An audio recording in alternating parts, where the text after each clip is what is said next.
বন্ধুরা, আপনারা কি জানেন যে সরকারি ভ্যাকসিন আর বাজার থেকে কিনে দেওয়া ভ্যাকসিনের মধ্যে পার্থক্যটা কি? ভিডিওটা অনেক গুরুত্বপূর্ণ হতে চলেছে, শুরু থেকে শেষ পর্যন্ত শুনবেন। আর যদি উপকারী মনে হয় ভিডিওটি শেয়ার করে অন্যদেরকেও জানার সুযোগ করে দিবেন। আসলে আমাদের সবার ভিতরে এখনকার যে টাইফয়েড টিকা দিবে সরকার, সেটা নিয়ে অনেক মতামত চলছে। আসল কথাটা হচ্ছে সরকারি যে ভ্যাকসিনটা সরকার দিচ্ছে বা দিবে, আমরা যেটা পাবো ওইটার কিন্তু ইমিউনিটি ক্ষমতাটা অনেক বেশি। মানে ভ্যাকসিনের যে কার্যক্ষমতাটা থাকে ওটা দীর্ঘমেয়াদী হবে, আর আমরা যেটা লোকাল মার্কেট থেকে পারচেস করে দিচ্ছি বা দিব ওটাতে কিন্তু ওই দীর্ঘমেয়াদী ইমিউনিটি ক্ষমতাটা থাকে না, অনেক কম থাকে।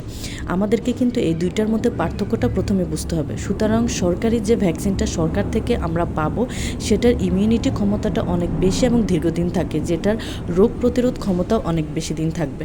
এটি কিন্তু খুব ছোট বাচ্চা থেকে দেওয়া শুরু করে সরকার যেটা দিচ্ছে সেটা হচ্ছে 9 মাস থেকে 15 বছর বয়সী বাচ্চাদেরকে দিচ্ছে, যেটা 1 সেপ্টেম্বর থেকে শুরু হবে। আপনার ঘরে যদি কোনো 9 মাস থেকে 15 বছর পর্যন্ত বাচ্চা থাকে, আজই রেজিস্ট্রেশন করে ফেলুন, ভুল যাতে না হয়।